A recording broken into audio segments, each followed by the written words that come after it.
அண்ணா மீர அண்ணா கேக்குதாண்ணே? Hello அண்ணா கேக்குதா? கேக்குதுண்ணே, சொல்லுங்கண்ணே. அண்ணா நம்ம குரூப்ல ட்ரக்கர்ஸ் கிளப் குரூப்ல இருந்து எல்லா கண்ட்ரிக்கும் ஆள் போயிருக்காங்க. அவங்களுக்காக வந்து கைட் பண்றதுக்கு ஹங்கேரி போன விஎஃப்எஸ் நான் போயிட்டு வந்துட்டேன். அந்த வீடியோ நான் போட்டேன் ஆல்ரெடி. எக்ஸ்பீரியன்ஸா, ஃபுல் எக்ஸ்பீரியன்ஸா. ஸ்லோவேனியா போயிட்டு வந்ததா சக்திவேல் நம்ம நண்பர் ஒருத்தர் அவர் வாய்ஸ் நோட் கொடுத்தாரு, அதை போட்டாச்சு. லித்துவேனியா போனதுக்கு ஒரு வாய்ஸ் நோட் போட்டாச்சு கிளியரா. இந்த விஎஃப்எஸ் போயிட்டு வர எக்ஸ்பீரியன்ஸ் லாத்வியாவுக்கு மட்டும் பெண்டிங் இருக்கு. நம்ம குரூப்ல நீங்க தான் ஃபர்ஸ்ட் முன்னாடி லாத்வியாவுக்கு ரீச் ஆவீங்கன்ற மாதிரி தான் கணக்கு இருக்கு. ஏன்னா நீங்க தான் விஎஃப்எஸ் முடிச்சிருக்கீங்க. சரிண்ணே. இந்த வாய்ஸ் நோட்டை இப்ப ரெக்கார்ட் போட்டேன். நீங்க உங்க பேரு, ஏஜென்சி பேரை பத்தி எந்த டீடைலும் சொல்ல வேண்டாம். கம்ப்ளீட்டா விஎஃப்எஸ்க்கு நீங்க போயிட்டு வந்த அனுபவங்களை பகிர்ந்துக்குங்க. நான் எனக்கு சந்தேகம் இருந்தா குறுக்க கேள்வி கேட்கறேன். நான் எல்லா எக்ஸ்பீரியன்ஸையும் கேட்டதுனால கேட்கறேன். அது சம்பந்தமா அந்த வாய்ஸ் நோட்டை போட்டு லாத்வியா பிற்காலத்துல பின்னாடி லாத்வியா வர போறவங்க எல்லாருக்கும் ஒரு கைட்லைன் மாதிரி வீடியோவா போட்டலாமே. ஓகேங்களா? ஆரம்பமா இன்டர்வியூல நீங்க எப்ப செலக்ட் ஆனீங்க? எந்த மாசம் செலக்ட் ஆனீங்க அதை சொல்லுங்க. இன்டர்வியூ வந்து செலக்ட் ஆனது வந்து நான் பிப்ரவரி ஏப்ரல் மாசம் நான் இன்டர்வியூ செலக்ட் ஆனேன். ஏப்ரல் மாசம் ஜூம் இன்டர்வியூ தானா உங்களுக்கு? ஆமா, ஏப்ரல் மாசம் ஜூம் இன்டர்வியூ. ஆமா, கிளையண்ட் வந்து உங்களுக்கு ஜூம்லயே இன்டர்வியூ பண்ணிட்டாங்க. ஆமா, கிளையண்ட் வந்து ஜூம்லயே வந்து இன்டர்வியூ பண்ணாங்க. இன்டர்வியூ பண்ணும்போது ஆமா, இன்டர்வியூல வந்து அவங்க கேட்ட கேள்வி என்னன்னா செல்ஃப் இன்ட்ரோடக்ஷன் கேட்டாங்க. சரி. அதுக்கப்புறம் எத்தனை வருஷம் வண்டி ஓட்டியிருக்கோம், என்னென்ன வண்டி ஓட்டியிருக்கோம் அப்படிங்கிறத கேட்டாங்க. இப்ப சவுதியில இருந்தா நீங்க எதுக்காக அந்த கம்பெனில வேலையை விட்டு வந்தீங்க அப்படின்னு சொல்லி கேட்காங்க. சரி. அப்ப அதுக்கான காரணங்கள்லாம் நம்ம சொல்லிட்டோம் அப்படின்னாக்கி அதுக்கப்புறம் வந்து ஒரு 5 நிமிஷம் தான் அந்த இன்டர்வியூ நடக்கும். ஓ சரி. ஆமா, அதுல வந்து அவங்க மெயினா பாக்குறது என்ன அப்படின்னா நம்மளுடைய ஸ்கில், நம்ம எந்த அளவுக்கு வண்டியை பத்தி தெரிஞ்சிருக்கோம் அப்படிங்கறது பாக்காங்க. நம்ம எவ்வளவு இங்கிலீஷ் நம்ம இங்கிலீஷ் நாலேஜ் எப்படி இருக்கு அப்படிங்கறது பாக்காங்க. பொதுவா இந்த ஜூம் இன்டர்வியூனால பல பேர் பயப்படுறாங்க. அதாவது கிராமரோட பேசணுமா, நல்லா ஃப்ளூயண்டா பேசணுமா, அதெல்லாம் உங்களுக்கு சப்போர்ட் எப்படி இருந்துச்சு? எப்படி நீங்க பண்ணீங்க? உங்களுக்கு திருப்தியா இருந்துச்சா? நீங்க நல்லா இங்கிலீஷ் ஃப்ளூயண்டா பேசுவீங்களா? இல்ல நானே 10th ஃபெயில் தான். அதுவும் இங்கிலீஷ்ல தான் ஃபெயில் நானே. நமக்கு இங்கிலீஷ் தான் அந்த அளவுக்கு வராது. ஓபனா சொல்றதுக்கு என்ன, ஆனா என்ன அப்படின்னா ஒரு ஆர்வம் இருந்துச்சு. சரி, இவ்வளவு வருஷம் இந்தியாவில வேலை பார்த்துட்டோம், வெளிநாட்டுலயும் போய் வேலை பார்த்துட்டோம், இதை விட ஒரு நல்ல சம்பளத்துக்கு நம்ம லைஃபை அடுத்தால கொண்டு போகணும் அப்படின்னா நம்ம சில கஷ்டங்கள் பட்டு தான் ஆகணும். கண்டிப்பா. சில முயற்சிகளை வந்து நம்ம எடுத்துதான் ஆகணும். அப்படிங்கும்போது நான் என்ன செஞ்சோம்னா இந்த யூடியூப்ல இந்த மாதிரி இதுல எல்லாம் வந்து இங்கிலீஷ் எப்படி பேசுறாங்க. சரி. நம்ம இதுக்கு முன்னாடி நமக்கு முன்னாடி போன மூத்த டிரைவர்கள் இருப்பாங்கல்ல, ஆமா, அவங்க வந்து பகிர்ந்துகிட்ட யூடியூப்ல பகிர்ந்துகிட்ட அனுபவங்கள் எப்படி இருக்கு சரி அப்படிங்கறதெல்லாம் பாத்துக்கிட்டு நானும் இங்கிலீஷ வந்து என்னோட பையனுடைய ஸ்கூல் புக், அந்த ரைம்ஸ் புக், ஸ்டோரி இதெல்லாம் எடுத்து நானே வாசிக்க ஆரம்பிச்சேன். இங்கிலீஷ் பேப்பர் வாசிக்க ஆரம்பிச்சேன். சரியான முடிவுண்ணே, நல்லா பண்ணிருக்கீங்க. ஆமா, நம்ம வெளியில எங்கேயும் போய் நிக்க வேண்டாம், நம்ம வீட்லயே இருக்கு. 10 ரூபா ஒரு இங்கிலீஷ் பேப்பரை வாங்கி வச்சுக்கலாம். சும்மா அந்த ஒரு இங்கிலீஷ் பேப்பர் வச்சு ஒரு வாரம் படிச்சுக்கிட்டு இருப்பேன். ஓ சரி. வேற ஏதாவது நீங்க ஸ்போக்கன் இங்கிலீஷ் கிளாஸ் மாதிரி ஏதாவது அட்டெண்ட் பண்ணீங்களா? இல்ல, ஸ்போக்கன் இங்கிலீஷ் கிளாஸ் எல்லாம் நான் ஒன்னும் அட்டெண்ட் பண்ணலனே. நீங்களாவே செல்ஃபாவே இந்த முயற்சி எல்லாம் எடுத்துட்டீங்க. ரெண்டாவது இதுல வந்து என் ஒய்ஃபோட பங்கு ரொம்ப முக்கியம். அதையும் நான் சொல்லியிருந்தேன். ஏன்னா அவங்க வந்து படிச்சிருக்காங்க, காலேஜ் படிச்சிருக்காங்க. அப்ப அவங்களும் வந்து நம்மள வந்து கைட் பண்ணாங்க. இப்படி பேசுங்க, இது எதை சொல்லுங்க, இந்த மாதிரி இருக்கும் அப்படின்னு சொல்லி எனக்கு வந்து என்ன செஞ்சாங்கன்னா, நான் வண்டிக்கு போயிட்டு வீட்டுக்கு வந்து இருக்க நேரத்துல டியூஷன் எடுக்கிற மாதிரி என்னைய உட்கார வச்சு ஒன்னு சொல்லி கொடுப்பாங்க. அது நான் ஃப்ரீயா இருக்க வண்டியிலயுமே நான் ஃப்ரீயா இருக்க நேரத்துல என்ன செய்வேன்னா இந்த கிராமர் இங்கிலீஷ் எப்படி பேசுறது அப்படிங்கறதெல்லாம் நானே பார்ப்பேன், நானே எழுதி பார்ப்பேன். இப்படி பேசி வந்ததுதான் நமக்கு இங்கிலீஷ். பயிற்சி எடுத்திருக்கீங்க. அதாவது 10th ஃபெயிலா இருந்தாலும் நம்ம முயற்சி செஞ்சா போக முடியுன்றதுக்கு நீங்க ஒரு முன்மாதிரினே. ரொம்ப நன்றி. எப்படினாலும் நம்ம வந்து போகணும் முடிவு பண்ணிட்டோம்னா அதுக்கான பயிற்சிகளை எடுத்துதான் ஆகணும். ஆசைப்படுறது பெரிய விஷயம் கிடையாது, பணம் செலவு பண்ணது பெரிய விஷயம் கிடையாது. அதுக்கான முயற்சிகள் இருக்கணும். இல்லன்னா அந்த நம்ம என்னென்ன பண்ணோமோ எல்லாமே வேஸ்டா போயிடும். ஏப்ரல் மாசம் நீங்க பாஸ் பண்ணதுக்கு அப்புறம் அடுத்த ஸ்டெப் என்னென்ன பண்ணீங்க? பிசிசி எடுத்து அதுக்கப்புறம் வந்து நம்மள வந்து இது எடுக்க சொன்னாங்க. பாஸ்போர்ட்ல கிளியரன்ஸ் சர்டிபிகேட் ஒன்னு வாங்க சொன்னாங்க, பிசிசி. சரி. அத வந்து எடுத்து கொடுத்துட்டோம். அதுக்கப்புறம் ஹலோ வெரிஃபிகேஷன் ஒரு ப்ராசஸிங் இருக்கு லாத்வியாவுக்கு. ஆமா, லாத்வியாவுக்கு. அது வந்து என்னன்னா நம்ம இதுக்கு முன்னாடி வேலை பார்த்த கம்பெனி. இப்ப நான் வந்து சொல்றேன்னா நான் சவுதியில தான் ரொம்ப நாள் வேலை பார்த்தேன். ஒரு 12 வருஷத்துக்கு சவுதியில தான் இருந்தேன். சரி. இப்ப 2வது வேலை பார்த்த கம்பெனில வந்து நான் ஒரு 9 வருஷம் இருந்தேன். சரி. அப்ப என்ன செஞ்சோம்னா இவங்க சொல்லுற மாதிரி மேனேஜர்டையோ யார்ட்டையுமா நம்ம போய் எங்கேயும் எந்த மேனேஜரும் பேச மாட்டாங்க. சரி. எந்த மேனேஜரும் எந்த கம்பெனியும் தன்னோட அபிஷியலா வந்து ஒரு ஆளை சொல்லவே மாட்டாங்க. அது எந்த கம்பெனியும் நடக்காது. அப்ப என்ன செய்யணும்னா நம்ம முன்கூட்டியா ஒரு யோசனை பண்ணிக்கணும். நம்ம கூட வேலை பார்க்குற ஆட்கள் இருப்பாங்க அந்த கம்பெனில, நம்ம கூட ரொம்ப தோஸ்தா இருப்பாங்க, ஃப்ரெண்டா இருப்பாங்க, அண்ணன் தம்பி மாதிரி நம்ம கூட பழகிருப்பாங்க. சரி. ஏன்னா அந்த மாதிரி பழக்கம் எல்லாருக்குமே இருக்கும். அந்த மாதிரி என் கூட வந்து எனக்கு ரொம்ப சகோதரனா என் கூட நெருங்கி பழகுனது வந்து பிலிப்பைன்ஸ் நாட்டுல உள்ள ஒருத்தர் கிறிஸ்டோபர்னு. சரி. அவரு வந்து அங்க போர்மேன் அவரு. சரி. நான் என்ன செஞ்சேன், அலோ வெரிஃபிகேஷனுக்கு வந்து அவர் நம்பரை கொடுத்தேன். அவர் அபிஷியல் நம்பரையும் அபிஷியல் மெயில் ஐடியும் கொடுத்தேன். கம்பெனிக்குள்ள மெயில் ஐடியை கம்பெனிக்குள்ள நம்பரை யாரும் கொடுக்காதீங்க. ஆமா, நீங்க கொடுக்க கூடாது. நீங்க இந்த இடத்துல வந்து அந்த நம்பரை எதுல கொடுத்தீங்கன்னா உங்க எக்ஸ்பீரியன்ஸ் சர்டிபிகேட்ல அவர் நம்பரை போட்டு கொடுத்துட்டீங்க. கரெக்டா? என் எக்ஸ்பீரியன்ஸ் நம்பர் போட்டு கொடுக்கல. என் எக்ஸ்பீரியன்ஸ்ல எந்த நம்பருமே இருக்காது. அப்ப கேட்கும்போது அவங்களா கேட்கும்போது இந்த நம்பர் தான் என்னோட மேனேஜர் இந்த மாதிரி கொடுத்துட்டீங்க. ஓகே, இதுதான் என் மேனேஜர் நம்பர். இந்த நம்பர்ல போன் பண்ணி நீங்க வந்து விசாரிச்சுக்கலாம். நான் இவர்கிட்ட தான் இத்தனை வருஷம் வேலை பார்த்திருக்கேன், என்னை பத்தி இவருக்கு தான் நல்லா தெரியும் அப்படின்னு சொல்லி நீங்க என்ன செய்யணும், அவங்கள பேசி கன்வின்ஸ் பண்ணி இந்த நம்பரை கொடுத்துடணும். அவங்களுமே வந்து எப்படின்னா அந்த நம்பருக்கு போன் பண்ணிலாம் கேட்க மாதிரி தெரியல, மெயில் தான் அனுப்பிட்டாங்க. மெயில் அனுப்பிச்சுட்டு நீங்க அந்த மெயில் ஐடி வந்து நீங்க கொடுத்தீங்களா இல்ல உங்க எக்ஸ்பீரியன்ஸ் சென்டர்ல இருந்துட்டா மெயில் ஐடி? நான் கொடுத்தேன். நீங்க கொடுத்தீங்க தனியா? ஆமா, அந்த அவருக்குள்ள நம்பரும் சரி அவருக்குள்ள மெயில் ஐடியும் சரி நான் தான் கொடுத்தேன். அவங்க வந்து கம்பெனிக்குள்ளது கேட்டாங்க, நான் கொடுக்க மாட்டேன் அப்படின்ட்டேன். சரி சரி சரி சரி. எந்த கம்பெனியும் எந்த தொழிலாளியை பத்தியும், அதாவது வேலையை விட்டு போன எந்த தொழிலாளியை பத்தியும் எந்த இதுவும் கொடுக்க மாட்டாங்க, சப்போர்ட் பண்ண மாட்டாங்க, கொடுக்க மாட்டாங்க. இனிமே அந்த கம்பெனியை வந்து அபிஷியலா தொடர்பு கொள்வதற்கு எனக்கு எந்த இதுவும் கிடையாது, கேட்கறதுக்கு எதுவுமே கிடையாது. ஏன்னா என்னுடைய வரவு செலவுகள் எல்லாமே முடிஞ்சு போச்சு. கடைசியா வரும்போது என்கிட்ட வாங்கின கையெழுத்தே அதான், உனக்கு இந்த கம்பெனிக்கு எந்த தொடர்பும் கிடையாது, இந்த கம்பெனியுடைய தகவலையோ உன்னுடைய தகவலையோ நாங்க வேற யாருக்கும் கொடுக்க மாட்டோம்னு சொல்லி தான் கடைசியில என்கிட்ட அவங்க வாங்கின கையெழுத்தே. சரி சரி சரி. ஏன்னா அதை வந்து நான் மதிச்சுதான் ஆகணும். இல்ல அப்படின்னா அவன் இன்டர்நேஷனல் கம்பெனி. இப்படி சொல்றதுக்கு கேண்டிடேட்ஸ்க்கு உரிமை இருக்கு. நம்ம போற ஏஜென்சில அவங்க கேட்டாங்கன்னா இந்த மாதிரி ஆன்சர் பண்ண நம்மளுக்கு உரிமை இருக்கு, உங்களுக்கு நடந்துருக்கு. ஆமா, நடந்துருக்கு. ஆமா, நான் என்ன சொன்னோம்னா இந்த மாதிரி நானும் எழுதி கையெழுத்து போட்டு கொடுத்துருக்கேன். சரி. அவங்க எனக்கு எக்ஸ்பீரியன்ஸ் லெட்டர் கொடுத்துட்டாங்க. இத்தனை வருஷம் நான் அந்த கம்பெனில வேலை பார்த்தவங்களுக்கு எக்ஸ்பீரியன்ஸ் லெட்டர் கொடுத்தாங்க. கம்பெனி சீல் அடிச்சு கையெழுத்து போட்டு இருக்கு அதுல. ஓகேண்ணா ஓகேண்ணா. உனக்கு நாங்க வேலை பார்த்தவங்களுக்கு ப்ரூஃப் அதுதான். அப்புறம் என் சவுதி லைசன்ஸ் இருக்கு. சரி சரி சரி. இக்காமா காப்பி இருக்கு, உனக்கு தந்துட்டேன். உனக்கு என்னைய பத்தி விசாரிக்கணும், என்னுடைய நடத்த அந்த கம்பெனில எப்படி இருக்குன்னு விசாரிக்கணும் அப்படின்னா என் கூட வேலை பார்த்தவருடைய நம்பர் இதுதான், கேட்டுக்க அப்படின்னு சொல்லி கொடுத்தாங்க. ஆமா, ஜான் கிறிஸ்டோபர், பிலிப்பைன் நாட்டுக்காரரு, நல்ல இங்கிலீஷ் பேசுவாரு. அவருடைய போன் நம்பர், அவருடைய மெயில் நம்பர் அத கொடுத்தீங்க. அவர்ட்ட என்கொயரி பண்ணிட்டு உங்களுக்கு அலோ வெரிஃபிகேஷன் முடிச்சிட்டாங்க. நீ இவர்ட்ட வெரிஃபிகேஷன் பண்ணிக்க, அவ்வளவுதான். பண்ணிட்டு உங்களுக்கு சக்சஸ்ஃபுல்லா முடிச்சிட்டாங்க அலோ வெரிஃபிகேஷன். ஆமா, அலோ வெரிஃபிகேஷன் முடிஞ்சது. அலோ வெரிஃபிகேஷன் பீரியட் வந்து எப்படின்னா 15 நாள் சொல்லுவாங்க, 20ல இருந்து 25 நாள் ஆயிரும். இன்டர்வியூ செலக்ட் ஆனதுக்கு அப்புறம் நீங்க சொல்றது எல்லாமே. இன்டர்வியூ செலக்ட் ஆனதுக்கு அப்புறம். ஆமா, பிசிசி முடிச்சிட்டீங்க, அலோ வெரிஃபிகேஷன் முடிச்சிட்டீங்க. அடுத்து விஎஃப்எஸ் டேட் என்னைக்கு வந்துச்சு? விஎஃப்எஸ் டேட் என்னைக்கு வந்துச்சு உங்களுக்கு? அலோ வெரிஃபிகேஷன் முடிஞ்சு எனக்கு வந்து அலோ வெரிஃபிகேஷன் சக்சஸ்ஃபுல்லா முடிஞ்சிட்டுன்னு சொல்லி அலோ வெரிஃபிகேஷன்ல இருந்து எனக்கு வந்து ஒரு இது வந்துச்சு பாத்துக்கங்க. வாட்ஸ்அப்ல வந்து ஒரு மெயில் வந்துச்சு, அக்னாலஜ்மெண்ட். அது சரி. ஆமா, வந்துச்சு. அது வந்ததுக்கு அப்புறம் அவங்களுக்கு போன் பண்ணும்போது ஸ்லாட் புக் பண்ணிட்டு சொல்லுவேன் அப்படின்னாங்க. சரி. அலோ வெரிஃபிகேஷன் எனக்கு வந்ததுல இருந்து 10ல இருந்து 12 நாள் ஆயிட்டு எனக்கு ஸ்லாட் புக் பண்ணதுக்கு. சரி. என்னைக்கு டேட் கிடைச்சது? கடைசியா டேட் கிடைச்சது. ஆமா, நான் வந்து சொல்லிட்டேன் என்னால பம்பைலாம் அலைய முடியாது, சென்னையில விஎஃப்எஸ் போர்டு அப்படின்னு சொல்லிட்டேன். லாட்வியால உள்ள ஒரு பிளஸ் வந்து இந்தியாக்குள்ள வந்து ஒரு 10 இடத்துக்கிட்ட விஎஃப்எஸ் அப்பாயின்மெண்ட் இருக்கு, அவைலபிள் இருக்கு. 10 இடத்துல இருக்காங்க விஎஃப்எஸ் ஆபீஸ். அதுல நீங்க வந்து சென்னையே சூஸ் பண்ணிட்டீங்க. அதான் ஒரு பிளஸ். லாட்வியா சொன்னாங்க மகாராஷ்டிரா இருக்கு, அங்க இருக்குன்னாங்க. நான் சொல்லிட்டேன் சென்னையில விஎஃப்எஸ் இருக்கு, சென்னையிலே எனக்கு ஸ்லாட் புக் பண்ணிருங்க அப்படின்ட்டு. சரி. என்னைக்கு வந்துச்சு? எந்த மாசம் வந்துச்சு விஎஃப்எஸ்? எனக்கு விஎஃப்எஸ் வந்து போன மாசம் முந்தின மாசம் கடைசியில முடிச்சேன்.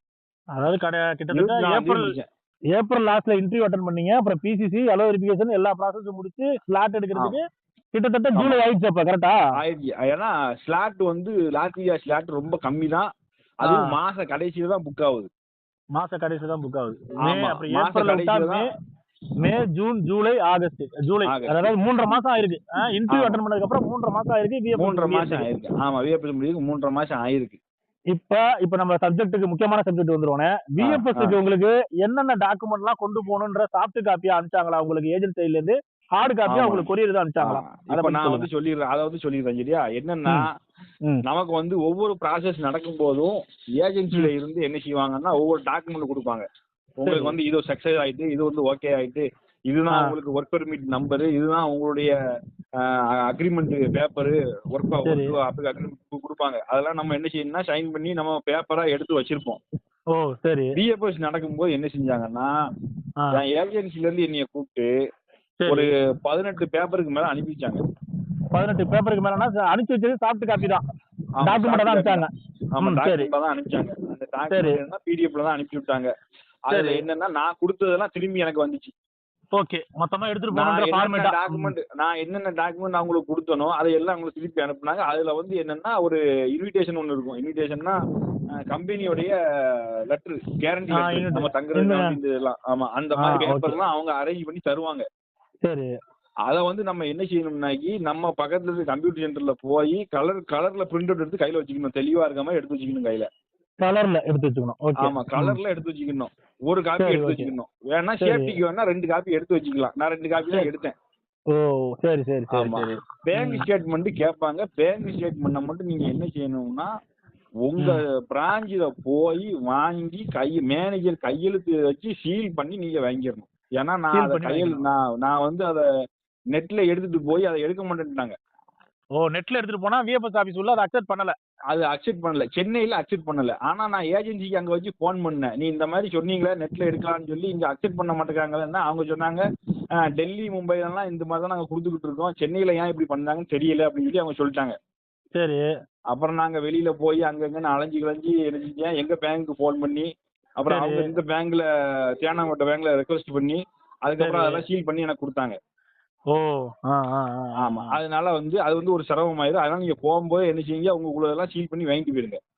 சரி சரி சரி. அப்ப பேங்க் அவங்க ஏஜென்ட் சைடுல இருந்து அனுப்புற அந்த சாஃப்ட் காப்பி பிடிஎஃப் அல்லாம நீங்க வந்து பேங்க்ல உள்ள ஸ்டேட்மெண்ட்டை எடுத்துக்கிட்டு பிஎஃப்எஸ் அப்பாயின்மெண்ட் என்னைக்கு கிடைச்சதோ அன்னைக்கு சென்னைக்கு போயிட்டீங்க, ஆபீஸ்க்கு போயிட்டேன். ஆமா. எத்தனை மணிக்கு ஆபீஸுக்கு போனீங்க, உள்ள போகும்போது என்னென்ன நடந்துச்சு அதை சொல்லுங்க. அதாவது அப்பாயின்மெண்ட் வந்து 10:30 மணிக்கு கொடுத்தாங்க அப்பாயின்மெண்ட் எனக்கு. சரி. 10:30 மணி அப்பாயின்மெண்ட்டுக்கு நான் 9:30க்கு அங்க போயிட்டேன். எந்த இடம்? சென்னையில எந்த இடம்? அண்ணா சாலை ரெவி மால். அண்ணா சாலை ரெவி மால். சரி. ஆமா, ரெவி மால் அது. ஆமா, ரெவி மால். சரி. என்ன நடந்துச்சு உள்ள? அப்படியே என்ன நடந்துச்சு சொல்லுங்க. அப்படியே உள்ள போனோம். அதாவது 10:30 மணிக்கு அப்பாயின்மெண்ட் கொடுத்தாங்கன்னா நீங்க 9:30க்குலாம் உள்ள போயிருங்க. ஏன்னா நமக்கு முத உள்ள போகும்போது நமக்கு என்ன ஏதுன்னு தெரியாது. சரி. நாங்க உள்ள போன உடனே அப்பாயின்மெண்ட் ஆர்டரை காமிச்சேன் அவர்கிட்ட. சரி. அந்த அப்பாயின்மெண்ட் ஆர்டரையும் ஒரு காப்பி கையில எடுத்து வச்சுக்கணும்.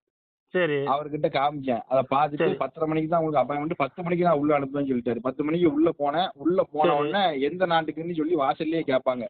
சரி. கேட்ட உடனே இந்த மாதிரி லாட்வியா அப்படின்னு சொன்னோம்னா அதுக்கு ஒரு லைன் இருக்கும். சரி. அந்த லைன்ல போய் நம்ம பாஸ்போர்ட்டை காமிச்சிட்டு நம்ம அப்பாயின்மெண்ட்டையும் காமிச்சோம்னா அவங்க வந்து நோட்ல என்ட்ரி பண்ணி நம்மள உள்ள அனுப்பிடுவாங்க. சரி. உள்ள போன உடனே 2 லாஞ்ச் இருக்கும். பிரீமியம்னு ஒன்னு இருக்கும், சாதாரணது ஒன்னு இருக்கும். ஓ, நாங்க அங்கேரிக்கு போனப்போ அது இருந்துச்சு, இங்கேயும் இருக்கா அது மாதிரி? பிரீமியம் லாஞ்ச் இருக்கு. ஆமா, பிரீமியம்ல போனீங்கன்னா ஒரு தண்ணி பாட்டில், ஒரு ஜூஸ், ஒரு பிஸ்கட் கொடுப்பாங்க. சாதாரணதுக்கு போனீங்கன்னா கொஞ்சம் வெயிட் பண்ணி முடிச்சுட்டு வர்ற மாதிரி இருக்கும். நீங்க எதுல என்ன போனீங்க? நான் சாதாரண இதுலயே போயிட்டேன்.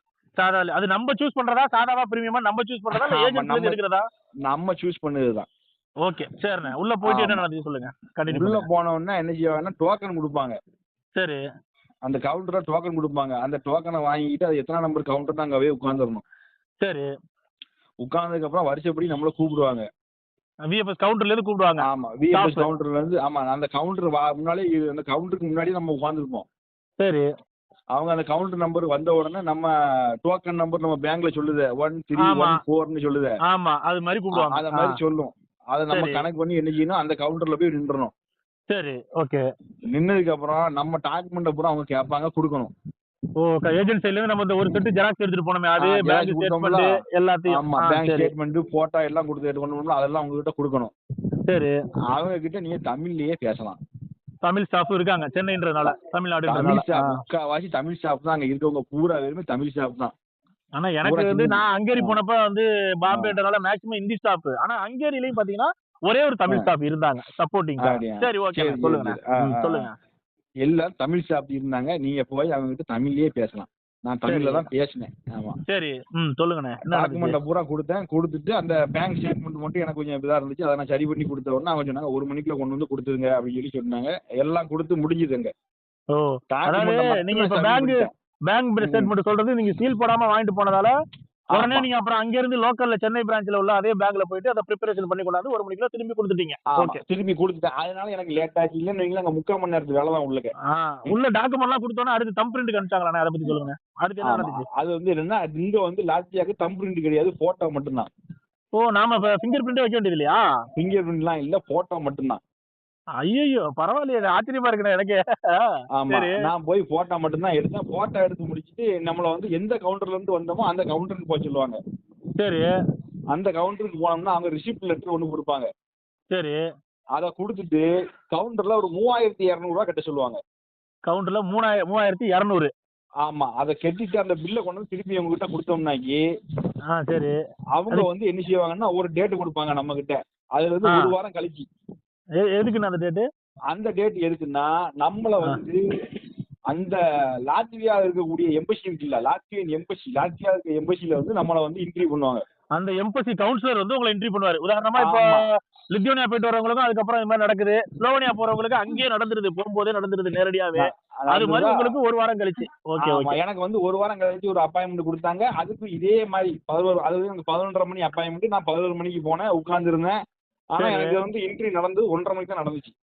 ஓ, அந்த இன்டர்வியூல என்ன கேட்கறதுக்கு முன்னாடி இன்னொரு டவுட்னே, உள்ள கேஷ் கட்டினீங்கல்ல 3000 சில்லறை, அதை தவிர வேற எதுவும் செலவு இல்லையா உங்களுக்கு? மொத்தம் வந்து உள்ள 14,000 ரூபாய் செலவாகும். அதான் கேக்குறேன். என்ன 3000 மட்டும் தான் இப்ப சொன்னீங்க, வேற என்ன செலவு அது? ஆமா அது நான் சொல்லுவேன் உங்ககிட்ட, கரெக்டா சொல்லணும்னா இருந்தாத. சரி சரி அது வந்து சரி. என்னன்னா, ஃபர்ஸ்ட் வந்து நம்ம உள்ள போறோம்ல, உள்ள போன உடனே 8000 சில்லறை நம்மள கட்ட சொல்லுவாங்க. சரி. ஆமா 8000 சில்லறை கட்டி அந்த சீதை கொண்டு போய் கொடுத்தோம்னா தான் நமக்கு வந்து அதுல இருந்து இந்த நமக்கு வந்து இந்த மெசேஜிங் சார்ஜ், அப்புறம் இது இருக்க என்னது கொரியர் சார்ஜ், இது எல்லாம் போட்டு டேக்ஸ் எல்லாம் போட்டு ஒரு 8500 ரூபா கிட்ட வாங்கிடுவானுவா. ஓ சரி. ஏன்னா ஒரு 3200 ரூபா வந்து இதுக்கு வாங்கிடுவாங்க, இந்த இன்டர்வியூ போறதுக்கு. அப்புறம் 8 3 7 8 11 சில்லறை ஆச்சா. நீங்க இது அட்டன் பண்ணும்போது நீங்க 2500 ரூபா நீங்க முதல்ல கட்டிடுவீங்க அப்பாயின்மெண்ட்டுக்கு. ஓ, அப்பாயின்மெண்ட் கட்டிடுவோம். சரி சரி சரி சரி. விஎஃப்எஸ் அப்பாயின்மெண்ட்டுக்கு நீங்க 2000 முதல்ல கட்டிடுவீங்க. அது ஏஜென்சில இருந்து 2500 ரூபா கட்ட சொல்லிடுவாங்க. சரி ஒரு சரி பாஸ்போர்ட் ஓகே அனுப்பி. ஓகே. சரி சரி ஓகே. அப்போ கணக்கு சரியா இருக்காது. ஆமா இல்ல, இது எல்லாமே உள்ள நீங்க கட்டின அமௌண்ட் எல்லாம் கேஷா கட்டினீங்களா இல்ல கார்டு ஜிபே அது மாதிரி ஏதாவது பண்ணீங்களா? கேஷாவும் கட்டலாம், ஜிபேவும் பண்ணலாம். ஓகே ஓகேண்ணா ஓகே. டவுட் கிளியர்ண்ணா. அவங்க ஜிபே வச்சுக்காங்க, கேஷாவும் கட்டலாம், பிரச்சனை இல்ல. அங்க விஎஃப்எஸ் ஆபீஸ்ல இந்த ப்ராசஸ் எல்லாம் முடிஞ்சோடனே வேலை முடிஞ்சு கிளம்புறதுன்னு சொல்லிட்டாங்களாண்ணே? ஏதோ அக்னாலஜ்மென்ட் கொடுத்தாங்களா? அவங்க முதல் தடவை போகும்போது உங்களுக்கு இந்த ப்ராசஸ் முடிஞ்சது, இதை வந்து நாங்க டெல்லிக்கு அனுப்பிடுவோம். சரி. உங்களுக்கு அடுத்தடுத்து வந்து நீங்க ட்ராக்கிங் பார்க்கலாம், அடுத்தடுத்து உள்ளதெல்லாம் உங்களுக்கு மெசேஜ்ல வரும்னாங்க. ஆனா எனக்கு எந்த மெசேஜும் வரல, எந்த ட்ராக்கிங் எனக்கு காட்டவே இல்லை. சரி சரி சரி சரி. 24ஆம் தேதி அதுக்கு பிறகு நான் போனோம் தெரியுமா. அப்ப வந்து என்னன்னா என்னைய கொஞ்சம் வெயிட் பண்ண வச்சுட்டு அந்த இன்டர்வியூ கண்டெக்ட் பண்ணாங்க பாத்துக்கிறீங்க. அது லாட்வியா எம்பசில இருந்து டைரக்டா ஒருத்தர் நமக்கு கால் பண்ணுவாரு. அவர் எப்படின்னா உங்க போன் கால்ல வந்தாரா இல்ல ஜூம் மாதிரி வீடியோ கால்ல அது மாதிரி? இல்ல அவங்க எம்பசி உள்ளே, அங்க விஎஃப்எஸ் உள்ளே தனியா ஒரு ரூம் வச்சிருக்காங்க, வீடியோ கால் பேசுறதுக்குன்னு ஒரு ரூம் வச்சிருக்காங்க. ஓ சரி. ஆமா அந்த ரூம்ல போனீங்கன்னா காதுல ஒரு பெரிய ஹெட்போனை மாட்டி உங்களை உட்கார வச்சிருக்காங்க கம்ப்யூட்டர் முன்னால. சரி சரி சரி. ஆமா நம்ம வீடியோவை ஆன் பண்ணி விட்டுருவாங்க, அவங்க வீடியோ நமக்கு தெரியாது. ஓ, அவங்கள வந்து நம்மளுக்கு தெரியாது, நம்மள அவங்களுக்கு தெரியும். ஆமா நம்ம அவங்களுக்கு தெரியும். அவங்க வந்து வீடியோ ஆஃப் பண்ணி தான் வச்சிருப்பாங்க. அவங்க பேசுறது மட்டும் நம்மளுக்கு ஹெட்போன்ல கேட்கும், காதுல பேசுறது மட்டும் நமக்கு கேட்கும். ஆமா ஹெட்போன்ல கேட்கும். என்ன டைப் ஆஃப் क्वेश्चन அவங்க கேட்டாங்க அத பத்தி சொல்லிருங்க. அவங்க கேட்டது என்னன்னா ஃபர்ஸ்ட் வந்து நம்மள பத்தி நம்ம வொர்க் எக்ஸ்பீரியன்ஸ் வந்து கேட்பாங்க. சரி. ஆமா ஃபர்ஸ்ட் வந்து நம்ம இன்ட்ரோ듀சிங் நம்ம செல்ஃப் இன்ட்ரோ듀சிங் கேட்பாங்க, சிம்பிளா சொல்லுன்னு சொல்லி கேட்பாங்க. அதான் வந்து வொர்க் எக்ஸ்பீரியன்ஸ் வந்து கேட்பாங்க. சரி. அதுக்கப்புறம் வந்து நம்ம போற கம்பெனியோட பேரு, அந்த கம்பெனியை பத்தி எதுவும் தெரியுமான்னு கேட்பாங்க. சரி. அதுக்கப்புறம் பேசிக் சம்பளம் எவ்வளவு சொல்லியிருக்காங்கன்னு சொல்லி கேட்பாங்க. சரி. அதுக்கப்புறம் வேலையோட டைம் என்ன அப்படின்னு சொல்லி கேட்பாங்க. ஓ, நம்ம போற கம்பெனில கரெக்ட்டா நம்ம அந்த இதெல்லாம் சப்மிஷன் பண்ணது படி நம்ம சொல்றோமான்றத அவங்க கம்ப்யூட்டர்ல செக் பண்ண வாய்ப்பு இருக்கு. Okay okay okay. அவங்க கண்டிப்பா செக் பண்ணுவாங்க. அதுக்கப்புறம் வந்து எப்ப நீ ரிட்டர்ன் வருவேன்னு சொல்லி கேட்பாங்க. சரி. ஒர்க் பெர்மிட் எத்தனை வருஷம் வேலிடு எல்லாம் தெரியுமான்னு சொல்லி கேட்பாங்க. அதெல்லாம் நம்ம சொல்லணும். இது என்னென்ன கேள்வி எல்லாம் அவங்க கேட்கறதுக்கு வாய்ப்பு இருக்குன்ற மாதிரி உங்களுக்கு ஏஜென்ட் சைடுல இருந்து ஒரு முன்னாடியே क्वेश्चन ஆன்சர் மாதிரி ஏதாவது கொடுத்திருந்தாங்க? அவங்க ஒரு 60 क्वेश्चन நடக்குன ஒரு பிடிஎஃப் ஒன்னு நமக்கு ஷேர் பண்ணிருக்காங்க. நான் நம்ம குரூப்லயும் ஷேர் பண்ணிருக்கேன் அந்த இத. அதையும் நீங்க ஃபாலோ பண்ணி அதை படிச்சிட்டு போயிருந்தீங்க, முன்னெச்சரிக்கையா படிச்சிட்டு போயிருந்தீங்க. நம்ம படிச்சிட்டோம்னா அதுக்குள்ள இருந்து எதனாலும் கேட்கலாம். அவங்க பேசின ப்ரொனவுன்ஸ்லாம் உங்களுக்கு புரிஞ்சுதானே? எவ்வளவு நேரம் நடந்துச்சு அந்த எம்பசி கவுன்சிலர்? எவ்வளவு நேரம்? மொத்தமே 5 நிமிஷம் தான் நடந்துச்சு. அவங்க பேசுனதெல்லாம் ஹெட்போன்ல தெளிவா வாய்ஸ் எல்லாம் ப்ரொனவுன்ஸ் எல்லாம் புரிஞ்சுதா? ஆமா கரெக்டா புரிஞ்சுது. ஆமா கரெக்டா புரிஞ்சுது. ஒண்ணும் உங்களுக்கு திறமை இல்ல. நம்ம ஒரு தடவை புரியலனாலும் sorry sir can you repeat again அப்படின்னு சொன்னோம்னா அவங்க திருப்பி சொல்லுவாங்க நம்மகிட்ட. Super super. ஏன்னா அவங்க உடனே திருப்பி நம்மகிட்ட சொல்லுவாங்க. நான் அப்படிதான் ஒரு கேள்விக்கும் கேட்டேன். சரி. ஆனா அவங்க திருப்பி சொன்னாரு எல்லாம் முடிஞ்ச உடனே ஹேவ் அ குட் டே அப்படின்னு சொல்லிட்டு அவர் போனை கட் பண்ணிட்டாரு. முடிஞ்சு போச்சு. மொத்தத்திலேயே 5 நிமிஷத்துக்கு உள்ள நடந்துச்சு. அப்ப போகும்போது அந்த 2வது எம்பசிக்கு போகும்போது தனியா விஎஃப்எஸ்ல ஏதாவது பணம் கட்டுறது வேற ஏதாவது ப்ரொசீஜர் அது மாதிரி அதெல்லாம் ஒண்ணுமே கிடையாது. நம்ம அதான் முதல்லயே கட்டிட்டோமே. எல்லாமே முன்னாடியே முடிச்சிட்டோம். Okay okay. ஆமா இதையும் கேட்டா நம்ம முதல்லயே கட்டிட்டோம். ஆனா என்னன்னா டைம் மட்டும் லேட்டா போயிடக்கூடாது. நம்ம அப்பாயின்மெண்ட் என்னவோ அதுக்கு 1/2 மணி நேரத்துக்கு முன்னாடியே போயிடும். முன்னாடி அங்க இருக்கணும். எக்ஸ்கியூஸ் சொல்ற மாதிரி டைமுக்கு இருக்கணும். ஆமா எக்ஸ்கியூஸ் சொல்ற மாதிரி வச்சுக்க கூடாது. ஆமா வச்சுக்கணும். அதுதான் மேட்டர். வேற ஒண்ணும் இல்ல. டாக்குமெண்ட்டை ரொம்ப கரெக்டா கொண்டு போயிடணும். சரிண்ணே. இதுதான் விஷயம். அதுக்கப்புறம் அது முடிஞ்சதுல அந்த 2வது எனக்கு விஎஃப்எஸ் கொஸ்டின் ஆன்சர்லாம் கேட்டு முடிச்சதுக்கு அப்புறம் அவங்க வந்து எனக்கு சொன்னாங்க அதாவது 2 ஒர்க்கிங் டேஸ், அதாவது 2 வீக்ஸ் ஆஃப் ஒர்க்கிங் டேஸ். அப்போ 2 வாரம். ஆமா 2 வாரத்துல அந்த 2 வாரத்துக்குள்ள உங்களுக்கு விசா கையில வந்துருந்தாங்க. அதே மாதிரி கரெக்டா 10வது நாள் விசா வந்து என் ஏஜென்சிக்கு போயிட்டு விசா வந்து லாத்வியா இந்த இடத்துல இருக்குன்னா லாத்வியாவுக்கு வந்து நம்ம ஸ்லோவேனியாவுக்கு டிஆர்சி லிதுவேனியாவுக்கு டிஆர்சி போல கிடையாது. லாத்வியாவுக்கு வந்து விசா மட்டும் தான் ஸ்டாம்ப் ஆகும் பாஸ்போர்ட்ல. அப்படிதானே? விசா மட்டும் தான் ஸ்டாம்ப் ஆகும். ஆமா ஹங்கேரிக்கு உங்களுக்கு லாங் ஸ்டேன்னு போட்டு வந்துரும். எனக்கும் வந்து ஹங்கேரிக்கு வந்து டிஆர்சி கிடையாது. இங்க விசா மட்டும் தான். அதே மாதிரி தான் லாத்வியாவுக்கும். அப்படிதானே? ஆமா லாத்வியாவுக்கும் அதே மாதிரி தான். உங்களுக்கு லாங் ஸ்டேன்னு போட்டு வந்துரும். டிரைவரா இருந்தா லாங் ஹோல் இன்டர்நேஷனல் டிரைவர்னு போட்டே வந்துரும். அதுல விசாவிலே வந்துருது. சரி விசாவிலே வந்துருது. ஆமா நான் நம்ம குரூப்லயே விசாவும் ஷேர் பண்ணிருப்பேன். நீங்க அதை கூட பாத்துக்கலாம். தெரியுண்ணா இருக்குண்ணே. ஆமா இதுக்கப்புறம் எத்தனை நாள் கழிச்சுண்ணே விசா வந்தா எத்தனை நாள் கழிச்சுண்ணே ஃப்ளைட் டிக்கெட்டுக்கு உங்களுக்கு ரெடி ஆனிச்சு? எனக்கு வந்து டிக்கெட் 25ஆம் தேதி போட்டிருக்காங்க. சரி 25ஆம் தேதி போட சொல்லியிருக்காங்க. சரி. ஆமா 25ஆம் தேதி போடுறதுக்கு முன்னாடி நம்ம அங்க வந்து ஒரு மெடிக்கல் எடுக்க வேண்டியிருக்கு. மெடிக்கலா? அது எதுவும் சஜஸ்ட் பண்ணிருக்காங்களா? எந்த இடத்துல மெடிக்கல் வந்து என்னன்னா அந்த நம்ம போறோம்ல கம்பெனி, அந்த கம்பெனில இருந்தே ஒரு ஷார்ட் லிஸ்ட் ஒன்னு கொடுத்துருக்காங்க. என்னென்ன மெடிக்கல் டெஸ்ட் எடுக்கணும்னு சொல்லி. அதெல்லாம் எடுத்து அனுப்பிச்சிடணும். சரி ஆமா அதெல்லாம் எடுத்து அனுப்பிச்சிடணும். அது என்னன்னா body fitness, eye test, chest X-ray, echo test, அதுக்கப்புறம் பிளட், யூரின் இந்த டெஸ்ட் எல்லாம் எடுத்துறணும். 2வது மென்டல், இவன் லூசா இல்ல ஒழுங்கா வண்டி ஓட்டுறானா இல்ல இங்க வந்து சைக்காலஜிக்கல் டெஸ்ட். ஆமா ஒரு சைக்காட்ரிஸ்ட் டெஸ்ட் ஒன்னு எடுக்கணும். அதுவும் எடுத்தேன். 3வது வந்து drug test, drug screening test. அது வந்து நான் அந்த ட்ரக் ஸ்கிரீனிங் டெஸ்ட் வந்து பாத்தீங்கன்னா கொடுத்துருக்கேன். அது ஹைதராபாத் போயிட்டு தான் வரும்னு இருக்காங்க. அது என்ன டெஸ்ட்னா? அது ட்ரக் ஸ்கிரீனிங்னா? ட்ரக் ஸ்கிரீனிங்னா நம்ம வந்து போதைப் பொருளுக்கு அடிமை இல்லைன்னு. போதைப் பொருள்னா கொக்கைன். சரி அந்த மாதிரி இந்த ஊசி மூலமா போடுவாங்கல்ல. ஆமா அந்த மாதிரி இதுக்கு இவன் எதுவும் அடிமையா இருக்கானா அப்படிங்கறத வந்து கேட்கறதுக்கு. சரி இதெல்லாம் புதுசா இருக்குண்ணே. ஏற்கனவே வந்து லிதுவேனியா, ஸ்லோவேனியா, ஹங்கேரி வரைக்கும் நான் தெரியும். அதுல எல்லாம் இந்த இவ்வளவு டீடைலா கிடையாது. லாத்வியாவுக்கு ரொம்ப டீடைலா பண்ணிருக்காங்க. ஆமா பண்ணிருக்காங்க. அது வந்து சில பேர் என்ன சொல்லிருக்காங்க அப்படின்னா சும்மா எடுத்து கொடுத்துட்டாங்க. சரி நான் வந்து என்ன செஞ்சீங்கன்னா அதை ப்ராப்பரா எடுத்துன்னு சொல்லி அதுக்கான ஒரு ஸ்பெஷலிஸ்ட பார்த்து என்ன செஞ்சீங்கன்னா ப்ராப்பரா எடுத்து ரிப்போர்ட்டை கையில வாங்கிடும். கண் டெஸ்ட்டுக்கு வந்து நான் அங்க வந்து அகர்வால்கிட்ட போய் பார்த்து கண்ணை ஃபுல்லா செக் பண்ணி அதுக்கும் தனியா ஒரு இது வந்து வாங்கிட்டேன். எல்லாத்தையுமே ப்ராப்பரா முடிச்சிட்டீங்க? ஆமா எல்லாத்தையும் ப்ராப்பரா முடிச்சிட்டேன். இப்போ எனக்கு என்ன ஒண்ணுன்னா அந்த லைசன்ஸ் ப்ராப்ளத்தினால நான் இப்போ உட்காந்துக்கிட்டேன். அது இப்போ எப்போ வரும்னு தெரியல. 20ஆம் தேதி சொல்லிருக்காங்க. இல்லண்ணா லைசன்ஸ் டிபார்ட்மெண்ட் எதுவும் பேச வேண்டாம்ல. அந்த ஒருக்க 10வது படிச்சுட்டு அதுவும் 10வது ஃபெயிலு நீங்க வந்து இவ்வளவு ப்ராசஸ இங்கிலீஷ் இன்டர்வியூல அட்டெண்ட் பண்ணி முடிச்சிருக்கீங்க. இது மத்தவங்களுக்கு ஒரு பெரிய ரோல் மாடல் வீடியோவா இருக்கணும். எல்லாருக்கும் ஒரு என்கரேஜ் பண்ற மாதிரி. ஓகேங்களா?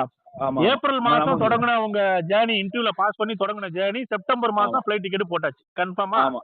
அப்ப மே, ஜூன், ஜூலை, ஆகஸ்ட், செப்டம்பர் 5 மாசம். ஒரு மாசம் சேர்த்து கூட வைங்க. 6 மாசத்துல உங்க டோட்டல் ப்ராசஸ் முடிஞ்சிருக்கு. 6 மாசம் டோட்டல் ப்ராசஸ் முடிஞ்சிட்டு. இதுல என்னன்னா நம்ம போகணும்னு ஆசைப்படுறதோ இல்ல ரூபா செலவு பண்ணுறதோ கடன் கொண்டு வாங்கி கட்டுறதோ பெரிய விஷயம் இல்ல. நம்ம அதுக்கான ஸ்கில்ல வளர்த்துக்கணும். ட்ரெய்லர் ஓட்ட தெரியாது அப்படின்னா ட்ரெய்லர் ஓட்டி கண்டிப்பா படிச்சுக்கணும். இங்கிலீஷ் தெரியாதுன்னா இங்கிலீஷ் தெரிஞ்சுக்கிட்டு தான் ஆகணும். இன்னொரு விஷயம் என்னன்னா நம்ம வந்து பாடியை வந்து ரொம்ப ஃபிட்னஸா வச்சுக்கிடணும். என்னன்னா நமக்கு வந்து விஎஃப்எஸ் எல்லாம் முடிஞ்ச உடனே நமக்கு மெடிக்கல் டெஸ்ட் கேட்பாங்க. கேட்கும்போது நம்ம அதுக்கு தகுதியான நம்ம என்ன செய்யணும்னா நம்ம அதுக்கு முன்னாடி போய் சிம்பிளா ஒரு பிளட் டெஸ்ட்டும் பிரஷர் டெஸ்ட்டும் பாத்துக்கிறீங்க. நம்ம எல்லாத்துலயும் கரெக்டா இருக்கமான்னு நாமே செக் பண்ணிக்கணும். சுய பரிசோதனை செய்து கொள்ளணும், செஞ்சுக்கணும். அப்பதான் அப்படியே நம்ம பார்க்கும்போது நமக்கே தெரியாது. இப்ப நான் வந்து மெடிக்கல் டெஸ்ட் வந்து எப்படின்னா எப்பவோ பண்ணது. ஒரு 2 வருஷத்துக்கு முன்னாடி பண்ணது. அதுக்கப்புறம் நான் பண்ணவே இல்லை. இங்க வந்து பேசாம இருந்துட்டேன். இப்ப நான் போய் டெஸ்ட் பார்க்கும்போது எனக்கு வந்து பிரஷர் மட்டும் தான் எனக்கு கூடுதலா இருந்துச்சு. ஓ, உங்களுக்கு இப்ப எத்தனை வயசுண்ணே? எனக்கு வந்து 39. 39. 6 மாசம் ஆமா. ப்ராசஸ்ல சக்சஸ்ஃபுல்லா கிளம்புறீங்கண்ணே. ஆமா. வாழ்த்துக்கள்ண்ணே, ரொம்ப ஆமா, வாழ்த்துக்கள். வாழ்த்துக்கள்ண்ணே. எல்லாம் இறைவனுடைய ஆசீர்வாதம். நல்ல உள்ளங்கள் கண்டிப்பாண்ணே. நிறைய பேர் நம்ம குரூப்ல இருக்கீங்க. அவங்களுடைய கண்டிப்பாண்ணே, பிரார்த்தனைகள் எல்லாம் சேர்ந்துதான் நம்மள வந்து வழி நடத்தி கொண்டு போனீங்களா. ஆமா. கண்டிப்பா, கண்டிப்பா. இப்போ என்னன்னா அங்க இருந்து போறதும் ஒரு பெரிய இதை தாண்டின மாதிரிதான், கடலை கண்டிப்பாண்ணே, தாண்டின மாதிரி. கண்டிப்பா. அங்க போய் நம்ம லைசன்ஸ் எடுத்து அடுத்த ஆள போறதும் அது ஒரு கடலை தாண்டுற அது மாதிரி. ஒரு கடல் தான். இங்க கடலை எப்படி கடப்போம்ண்ணே. அண்ணே, கடலை கடப்போம். கடக்கிறதுக்கு கெப்பாசிட்டி இருக்குண்ணே நம்மளுக்கு. கடப்போம்ண்ணே கடலை. ஆமா, கண்டிப்பா கண்டிப்பா. எல்லாத்தையும் சரி, எதிர்கொண்டு தானே வந்திருக்கோம் என்ன. கண்டிப்பா, கண்டிப்பா. ஆமா, லாட்வியா கண்டிப்பா வந்துரும். லாட்வியா ட்ரக்கர்ஸ் கிளப்னு ஒரு குரூப் இருக்கு. ஃபியூச்சர்ல ஆமா, லாட்வியா செலக்ட் ஆறவங்க யாராவது இருந்தாலும் கண்டிப்பா அந்த குரூப்ல ஆட் ஆயிக்கீங்க. என்கிட்ட கேட்டுட்டு ஆடாய்க்கீங்க. முன்னாடி எல்லாரும் போன அண்ணன் அவங்களுடைய எல்லாம் இருப்பாரு. அனுபவங்களை எல்லாரும் வழிகாட்டுவாங்க. ஓகேங்களா? எல்லாரும் அவங்களுடைய அனுபவங்களை பகிர்ந்துக்கிடுங்க. பகிர்ந்துக்குங்க. ஆமா, ஆமா, அண்ணனோட குரல் வந்து பகிர்ந்துக்கிடுங்க. 25 நிமிஷம் கொடுத்திருக்காரு. ரொம்ப நன்றிண்ணே. 25 நிமிஷத்துக்கு பெரிய பாடம். இருக்கட்டும் இருக்கட்டும். பல நம்ம பேருக்கு வந்து குரூப்புக்காக ஒரு 4 புறனாலும் கொடுக்கலாம். வேலை ஒன்றும் இல்லைன்னா கண்டிப்பா சும்மா இருந்தோம்னு வைங்களேன், ஒரு 4 புள்ளனாலும் இதை பத்தி விளக்கம் கொடுத்துக்கிட்டே இருக்கலாம் பாத்துக்கிடுங்க. முழு 25 ஆமா, நிமிஷம்னாலும் எல்லாருக்கும் ஒரு எந்த பயமும் இல்லாத அளவுக்கு ஒரு தெளிவான விளக்கம். இதுல நான் ஆமா, மெயினா ஆமா. பிளஸ்ஸா நினைக்கிறது, நீங்க ஆ, 10th ஃபெயில் அதை வெக்கப்படாம சொல்லிட்டு, நான் கஷ்டப்பட்டேன், என்னால முடியும் நம்புனேன், போறேன்னு சொன்னீங்க பாத்தீங்களா? அதுதான் மத்தவங்களுக்கு ஆமா. மோட்டிவேஷன் உண்மையா. சொல்றதுக்கு என்ன இருக்கு, உண்மை ஆமா, சொல்றதுக்கு ஆமா. என்ன இருக்குல்ல, இல்ல ரொம்ப வெட்கப்படுறதுக்கு பேர் என்ன அததானே இருக்கு. டவுட்டா கேக்குறாங்க. நான் வந்து ஆ, 10வது தான் படிச்சிருக்கேன், போக முடியுமா? 12வது தான் படிச்சிருக்கேன், ஆ, போக முடியுமான்னு அதெல்லாம் குழப்பிக்கிறாங்க. இல்ல. நம்ம பயிற்சி ஏன் எடுத்தா எதையும் சாதிக்கலாம். சாதிக்கலாம். நீங்க வந்து 10வது ஃபெயில் நான் சொல்லுதோம்ல, எனக்கு ஆ. தெரிஞ்சு என் கூட சவுதியில வேலை பார்த்துக்கிட்டு இருந்தா ஒரு பஞ்சாபுக்காரர் ஒரு ஆளுக்கு அவர் ட்ரிப் ஷீட் லாக் புக் எழுத தெரியாதுண்ணே. ஆ, ஆ, ஆ, அவர் யூரோப்புக்கு போயிட்டாரு. ஆ. ட்ரிப் ஷீட் எழுத தெரியாது, லாக் புக் எழுத தெரியாது, நோட்டை வச்சுக்கிட்டு நிப்பாரு. யாராவது எழுதி கொடு அப்படின்னு சொல்லிட்டு. அந்த என் வயசு தான் இருக்கும் அவனுக்கு. ஓ! ஆ, ஆ, ஆ. ஆமா, எல்லாம் பயிற்சியும் முயற்சியும் தான். வேற ஒண்ணும் ஆமா. கிடையாது. நம்ம அவன் பயிற்சி நம்ம போயிட்டான். முயற்சியும் தான். ஆமா, அவன் சரிண்ணே, போய் சரி. அவன் சொந்தக்காரன் ஒருத்தன் சொல்லிதான் அப்புறம் நான் வந்து ரெடி பண்ணேன். அவனே சரிண்ணே, போயிட்டு நீ சரிண்ணே. என்ன யோசிச்சுட்டு இருக்க, முயற்சி பண்ணா முடியாததா அப்படின்னு சொன்னதுக்கு அப்புறம் தான் சரி ரைட் நம்ம ட்ரை பண்ணுவோம்னு சொல்லி ட்ரை பண்ணி அப்படி வந்ததுதான். அது கண்டிப்பாண்ணே. என்னன்னா ஒரு ஒரு உத்வேகம் தானே. அவனே கண்டிப்பா, போயிட்டான் கண்டிப்பா. அப்படிங்கும்போது அவனே அதான் முயற்சி பண்ணி உத்தேசம். போயிட்டா அப்ப உங்க நம்மளும் முயற்சி வாய்ஸ் பண்ணி நோட்டு போயிடலாம் அப்படின்னு. அதே மாதிரி உங்க வாய்ஸ் நோட்டு பல பேருக்கு முன்மாதிரியா இருக்கட்டும், நம்பிக்கையை தரட்டும். ஓகேங்களா? நன்றி நன்றி நன்றி. சரி ரொம்ப நன்றிண்ணே. 25, 26 நிமிஷம் செலவு பண்ணி ஃபீட்பேக் கொடுத்ததுக்கு ரொம்ப நன்றி. லாத்தியா பத்தி லாத்தியா எதுவும் தகவல் தேவை, சந்தேகம் இருந்துச்சு அப்படின்னா நம்ம மெம்பர்கள் கண்டிப்பா எல்லாரும் வந்து தயவு செஞ்சு கூச்சப்படாம நம்ம குரூப்ல வந்து மெசேஜ் போடுங்க. லாத்தியா பண்ணுங்க. குரூப்ல நான் வந்து எந்த லாத்யா நேரம் குரூப்ல டவுட் செலக்டா கேட்கும்போது நான் கரெக்டா இருக்கேன். லாத்யா குரூப்ல யாரு செலக்ட் ஆனாலும் லாத்யா செலக்ட் ஆனாங்கன்னா நம்ம குரூப்ல ஆட் பண்ணிடுறேன். நீங்க நல்லபடியா ஆமா, உங்க பயணம் சிறக்கட்டும். அங்க போயிட்டு ஏதாவது புது ஃபீட்பேக் அப்படின்னா கொஞ்சம் கொடுங்க. ஆமா. ஓகேங்களா? கண்டிப்பா கண்டிப்பா. நான் அந்த வாழ்த்து. பேஜ் நடக்க எல்லாத்தையுமே நான் அப்டேட் பண்ணிட்டே இருப்பேன் நான். ஆமா. ஓகேண்ணே. ரொம்ப ரொம்ப ஆ, நன்றிண்ணே. வாழ்த்துக்கள்ண்ணே. உங்க பயணம் ஆ, சிறக்க ஆ, வாழ்த்துக்கள்ண்ணே. ரொம்ப நன்றிண்ணே, ரொம்ப நன்றிண்ணே. ஓகே, சரிண்ணே. ஓகேண்ணே. சரிண்ணே.